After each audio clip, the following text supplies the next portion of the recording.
Bismillahirrahmanirrahim. وَلْتَكُنْ مِنْكُمْ أُمَّةٌ يَدْعُونَ إِلَى الْخَيْرِ وَيَأْمُرُونَ بِالْمَعْرُوفِ وَيَنْهَوْنَ عَنِ الْمُنْكَرِ. Alhamdulillah wassalatu wassalamu ala rasulillah mabad. Allah berfirman, wajahidu bi amwalikum wa anfusikum. Berjuanglah kalian, berjihadlah kalian melalui hartamu dan dirimu. Hampir semua ayat-ayat berjuangan dan pengorbanan itu dimulai dengan bi amwalikum, harta kalian, harta kalian. Saya mengajak secara praktis dan kami sudah buktikan. Rp1.000 itu bisa luar biasa dahsyat. Bisa beli mobil, bisa buat kuburan, ya, bisa membangun masjid. Uang 1.000. Mari kita satukan uang 1.000 kita. Nanti kami jemput di rekening ini, insya Allah bisa kita buat. Di rekening ini, insya Allah kita buat sebuah kekuatan umat dengan Rp1.000. Rp1.000 dahsyat. Assalamualaikum warahmatullahi wabarakatuh. Kita bertanggung jawab dengan niat kita masing-masing di hadapan Allah dengan salat. Dalam sebuah hadis diriwayatkan oleh Imam Bukhari dan Imam Muslim dan ditulis oleh para ahli hadis seperti Imam Bukhari, juga ditulis seperti Imam Ibnu Hajar di kitabnya Fathul Bari. Abdullah bin Abbas mengatakan begini, sallaitu ma'an Nabi sallallahu alaihi wasallam zata lailah. Saya pernah salat bersama Nabi SAW di sebuah malam, satu malam. Apa kata Abdullah bin Abbas ketika salat malam itu? Satu saat kuntu ayyasari, saya berdiri di samping kirinya Nabi sallallahu alaihi wasallam. Saya pernah berdiri di samping kirinya Nabi, tapi faja'alani ayyamini, dan dia menjadikan saya pindah ke sebelah kanannya. Berarti itu bisa jadi makmum salat wajib. Nabi itu wajib Pak salat tahajudnya. Kemudian kita itu menjadi sunnah. Berarti bergabung wajib dengan sunnah, atau sebaliknya bisa imamnya sunnah seperti Muaz bin Jabal sudah sholat bersama Nabi di Madinah, di kotanya Nabi, di Masjid Nabawi, ikut Muaz bin Jabal sholat isya, dia makmum.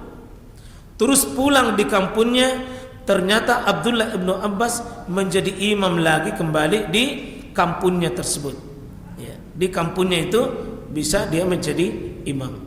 Terus yang berikutnya jamaah sekalian, bolehnya orang bisa menjadi imam dan kita ikuti Pak. Imam di posisi lupa berudu, atau dia tidak beres udunya, atau lupa mandi wajib, kemudian mengimami kita. Ya, sah salatnya orang yang ikut, sah salatnya orang ikut. Kalau imamnya lupa berudu, lupa sudah batal udunya, lupa bahwa dia belum mandi wajib, terus dia menjadi imam. Di posisi itu dia lupa, maka dia, kalau dia lupa pada saat sholat, tarik orang dari belakang, atau kasih tahu si fulan. Katakanlah di sini bisa, misalnya saya lupa atau saya bermasalah Pak, bisa saya panggil Pak Imam, tapi Pak Imam maju gantikan saya, atau tolong lanjutkan, dilanjutkan saja. Kalau seandainya sudah habis sholat baru kita ingat bahwa saya tadi tidak wudu, saya lupa tadi, ternyata tidak, lupa bahwa sudah batal wudu, kemudian mengimami sholat, maka sholatnya orang yang ikut itu sah dan yang mengimami itu wajib mengulangi sholatnya. Nabi sallallahu alaihi wasallam menyebutkan, wa in asabu falakum, wa alaihim. Kalau benar salatmu, maka untuk kalian yang memimpin salat dan orang yang menjadi makmum dari kalian. Itu bagusnya Pak ya. Kalau imam tak benar, pahalanya untuk dia dan pahalanya untuk kita. Meskipun mungkin kita ada kesalahan di belakang.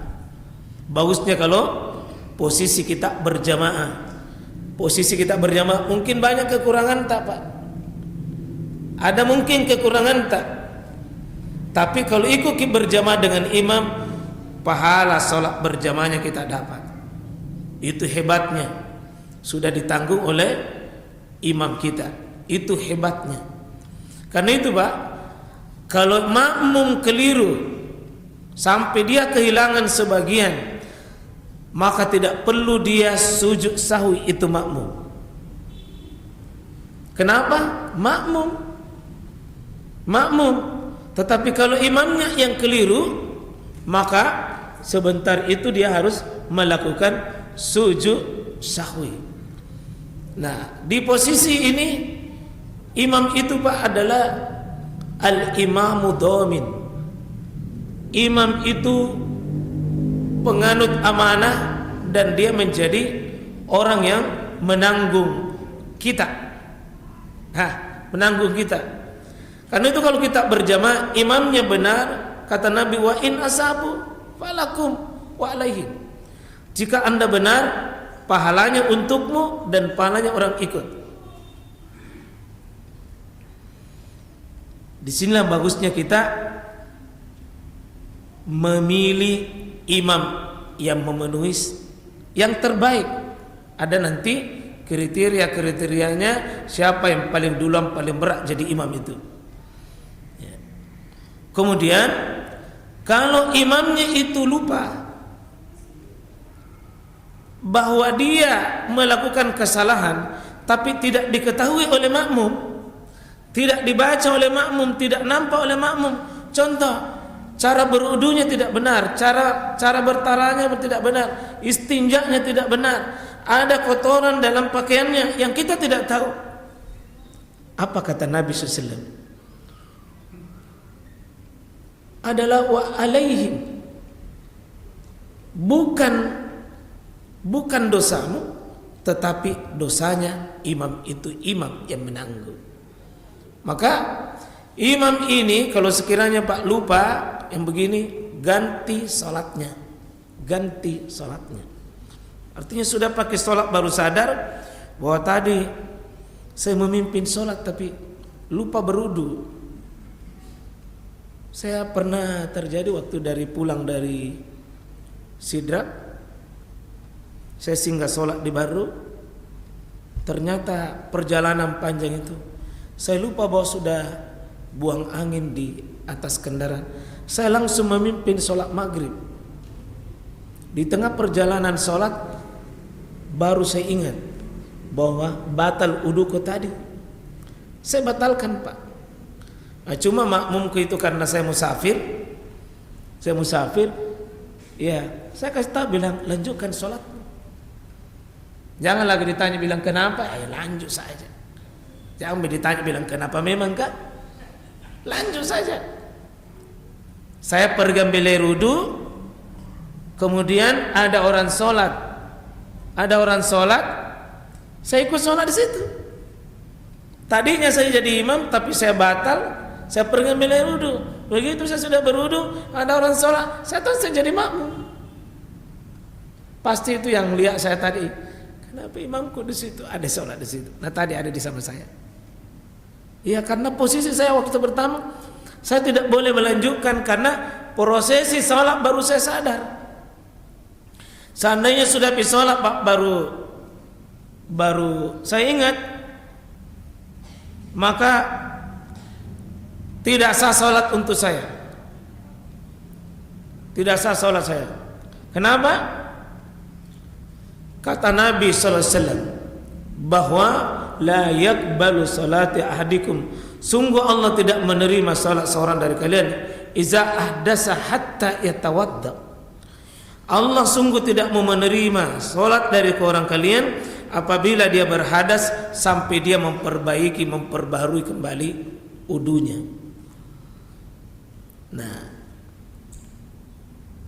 pernah terjadi jemaah sekalian, satu saat di dekat rumah kami di daerah Rapukali, imamnya itu ya di posisi dia lupa itu rukuk di bagian terakhir. Dia rukuk di bagian terakhir. Karena Jumat subuh itu kan sujud tilawah Nah, kira itu rakaat kedua, begitu juga. Begitu namanya sifat manusia lupa.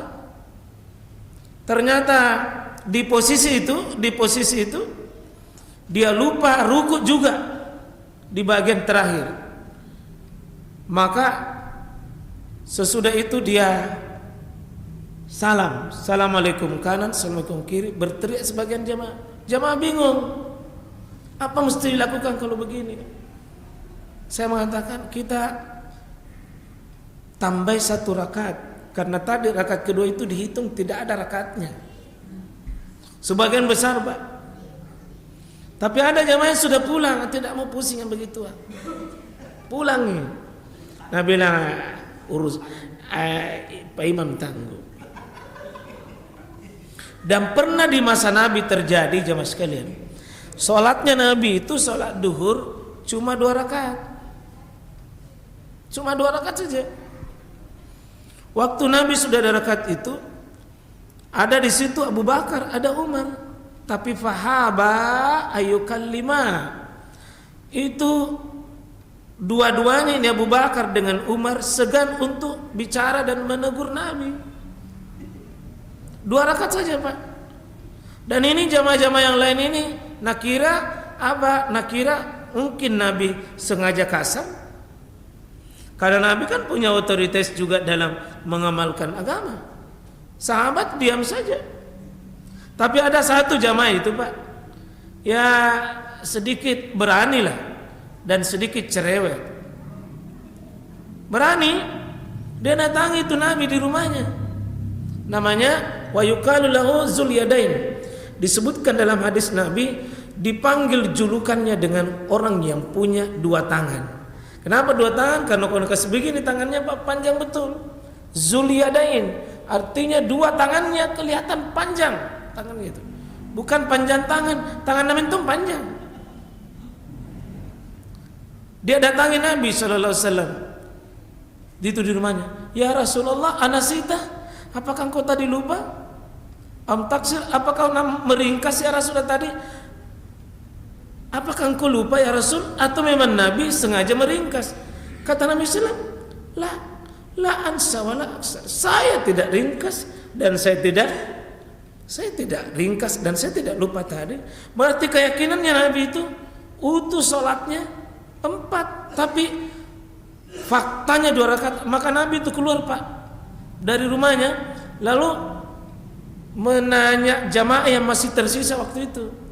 Apa kata Nabi? Akama yaqulu Zulyadain. Zulyadain waktu itu betul-betul Pak Nabi tetap mengatakan Zulyadain. Padahal nama asli itu Zulyadain namanya Hirbaq. Ismuhu Hirbaq. Namanya Hirbaq. Tapi dipanggil Zulyadain, artinya boleh memberi gelar kepada seseorang yang dia tidak marah, dia tidak tersinggung, boleh diberi gelar. Akama yaqulu Zulyadain, betul Zulyadain ini mengatakan bahwa cuma salat 2 rakaat begini. Betul ya Rasulullah. Apa Nabi lakukan?